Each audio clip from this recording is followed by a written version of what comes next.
Bonjour, Maître Salifou Béavogui. Bonjour. Bienvenue. Bonjour Bienvenue sur Film. Comment tout cela s'est passé hier, depuis l'arrestation jusqu'à ce matin? Que peut-on savoir des auditions hier à la DPJ? Voilà, je vous remercie. Je suis vraiment abattu, complètement indigné de tout ce qui s'est passé hier. Bon, je crois qu'après plus de 20 ans de combat pour l'instauration d'une véritable liberté, démocratie, je ne pense pas que ce que nous avons vu hier en Guinée, précisément à Komandaya, dans la commune de Ratoma, devait encore arriver. Ça, bon, moi j'avais décidé de ne pas parler pour le moment, mais on ne peut pas laisser tomber les acquis, le peu d'acquis qu'on a obtenu après tant de sacrifices.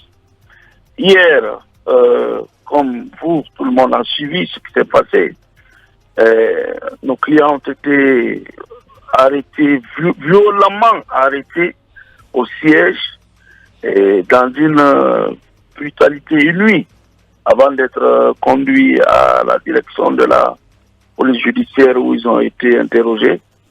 Et l'interrogatoire a pris fin hier soir aux environs de 17h, mais le dossier n'a pas pu être déféré ce matin. Nous sommes en route pour la DPJ pour demander à ce que le dossier soit déféré sur le procureur. La forme n'a pas été respectée. Quelles que soient les instructions données au procureur de la République ou aux officiers de police judiciaire, celles-ci doivent être exécutées conformément à la loi. Chaque OPJ ou agent de police judiciaire a l'obligation de se conformer à la loi. Mais ce qui s'est passé hier, même mérite poursuite judiciaire contre ceux-là qui se sont comportés de la sorte. Et je vous informe que quand tout va se calmer, vraiment, nous allons saisir les autorités contre les auteurs des actes de barbarie et de violence inouïs qui se sont produits hier. Ouais. À la DPJ, quelles sont les infractions qui ont été brandies contre vos clients? Bon, c'était déjà connu sur les réseaux sociaux. Vous savez, M. Dani Alpha, depuis quelques jours, était déjà dans le collimateur. Bon, on leur reprochait d'avoir injurié, je crois, les membres du CNT.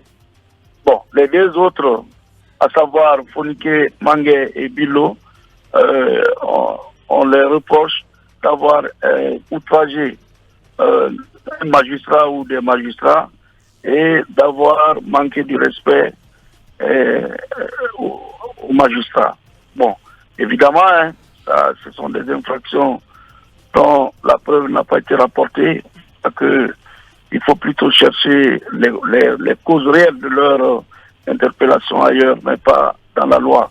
Mais vraiment, c'est regrettable. C'est regrettable, c'est triste. Maître Béa, des informations ont fait état, en tout cas d'une dent qu'on aurait cassée à Biloba, et certains disent que Fonike Mangue se plaindrait de douleurs à la poitrine. Quel est l'état de santé? Et qu'il aurait même reçu un coup en plein visage.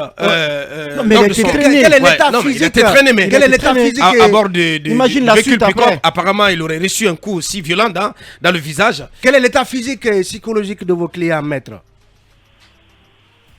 Vraiment, leur état nécessitait une évacuation d'urgence à l'hôpital depuis hier soir. Je sais qu'ils ont passé la nuit dans la douleur. Nous avons posé ce problème, mais malheureusement, nous n'avons pas reçu de solution. Et on va la réitérer ce matin.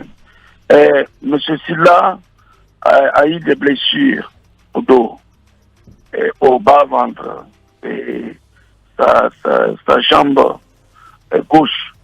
Également, un de ses doigts de la main gauche. Et plusieurs contusions sur la figure. Il a été traîné par terre. Il est dans une douleur totale. Il a eu une contusion sur tout le corps. Je ne suis pas médecin, mais je crois que son état nécessite vraiment un examen approfondi pour voir de quoi il souffre. Mais à vue d'œil physiquement, il est mal en point. abattu. Il est mal en point. Voilà, Et Biloba, le cas Biloba. Moralement, il tient bien parce que vraiment, il sait qu'il est en train de se battre pour les libertés et la pour des causes nobles. dans notre pays. On a vu. En ce qui concerne Bilo également a été traîné. Il a eu la lèvre supérieure complètement broyée. Et je crains même s'il arrive à s'alimenter, sa sous-chemise ensanglantée et avec quelques enflures également sur ses deux bras. Et lui aussi, il est physiquement affaibli, mais moralement en point. On a vu ces images que vous êtes en train de... Ces images de la honte. Oui, c'est une véritable humiliation.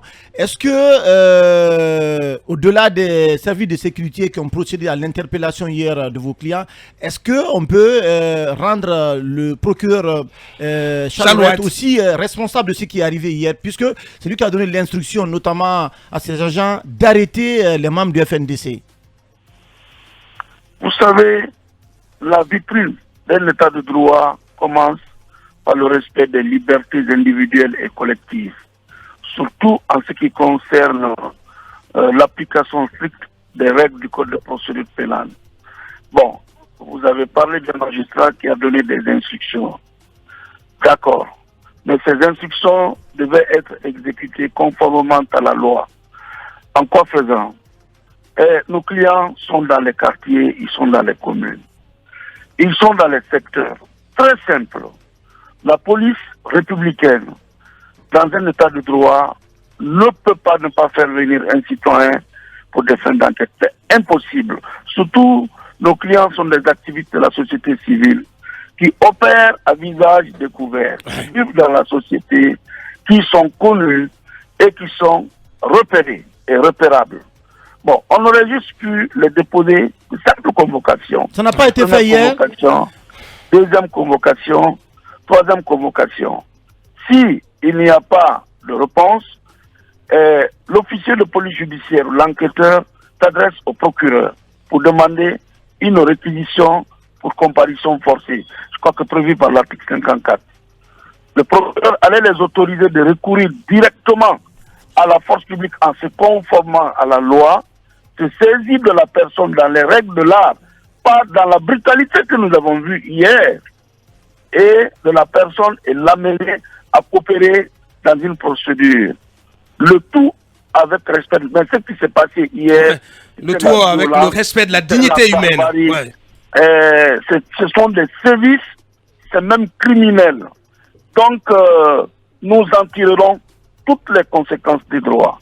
Toutes les personnes qui, de près ou de loin, ont agi de la sorte, nous en tirerons toutes les conséquences des droits. Ce matin, nous souhaitons que nos clients soient déférés devant le procureur, et devant le procureur, la première des choses, nous allons demander leur libération pour qu'ils puissent se traiter.